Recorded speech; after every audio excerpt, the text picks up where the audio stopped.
I promise you've never heard of a scenario quite like this before. What if we could control the weather? Imagine never having to fear hurricanes, droughts, or even massive snowstorms ruining your plans. Sounds like a utopia, doesn't it? But how would this impact our planet? How would it affect ecosystems, economics, and even global politics? Believe me, by the end of this video, you'll look at the sky in an entirely new way. Let's dive into the realms of imagination driven by science. People have been dreaming and scheming to control the weather for centuries. From Native American rain dances to cloud seeding in modern cities, our urge to manipulate weather patterns isn't new. But in today's hyper-advanced technological society, the stakes couldn't be higher. So the question isn't just can we control the weather, it's should we? First off, you might be wondering, how do we even control the weather currently? Is this really happening? Well, let's talk about cloud seeding, the most common and real-world method we have today. Cloud seeding involves injecting tiny particles like silver iodide into the atmosphere to encourage precipitation. This is usually done to make it rain in drought-stricken areas or to prevent hailstorms from damaging crops.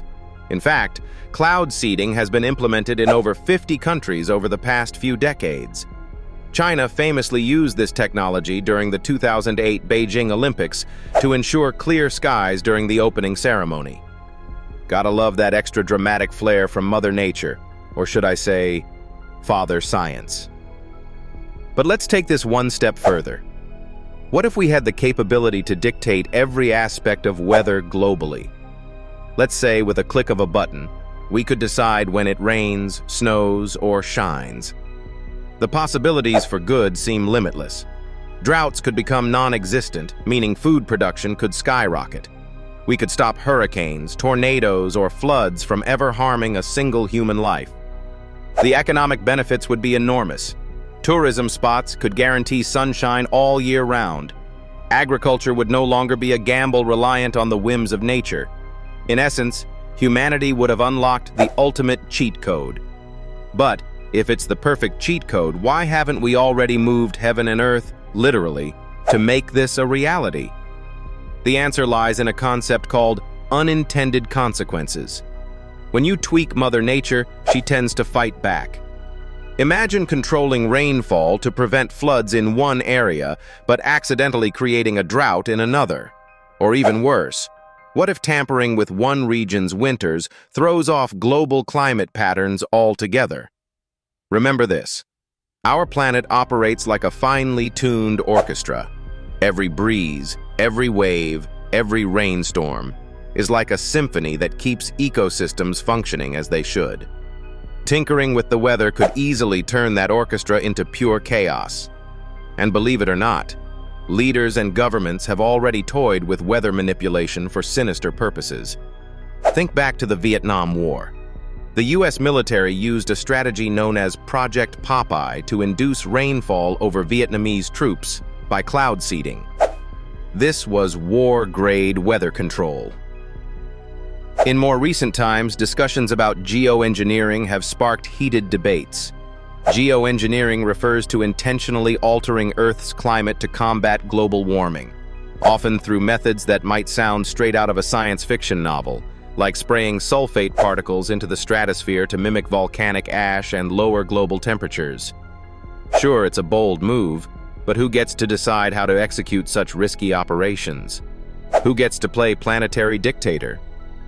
And then, there's the moral dilemma of control. Think about it. If we centralize weather control in the hands of a few powerful nations or corporations, can we trust them to act in humanity's best interest?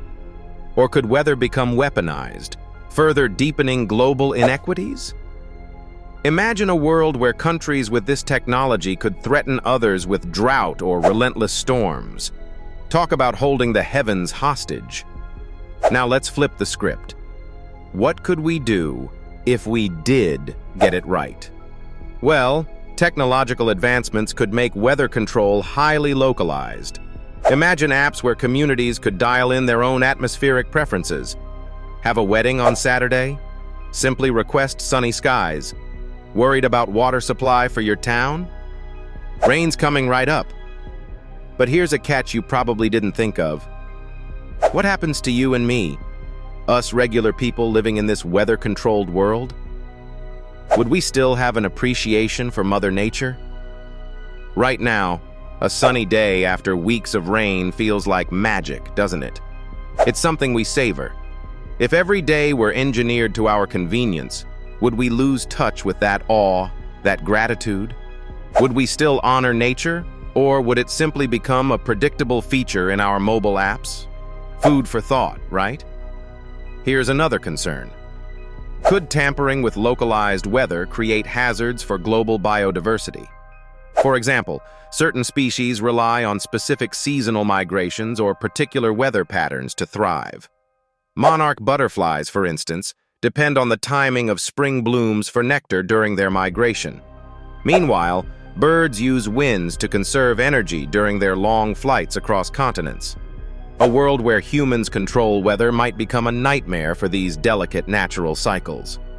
Now, in the world of hypothetical science, there's another tangent worth exploring: quantum-scale weather manipulation.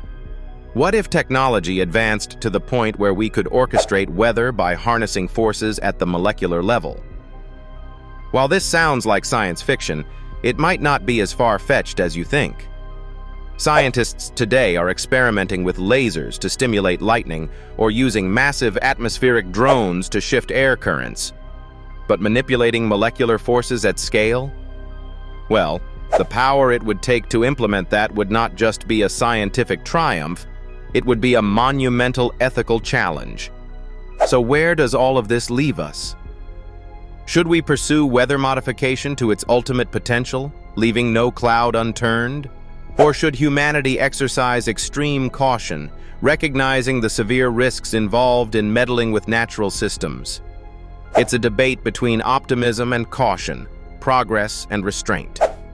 Personally, I'd love to live in a world where we could prevent weather disasters like massive hurricanes while maintaining natural equilibrium. But the truth is, balancing human innovation with environmental ethics will probably be one of humanity's biggest challenges. In the end, asking, what if we could control the weather, is really about answering, what kind of world do we want to create?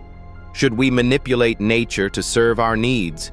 Or is respecting nature the greater wisdom? Tell us your take in the comments, because trust me, you don't want to miss the chance to be part of this global conversation.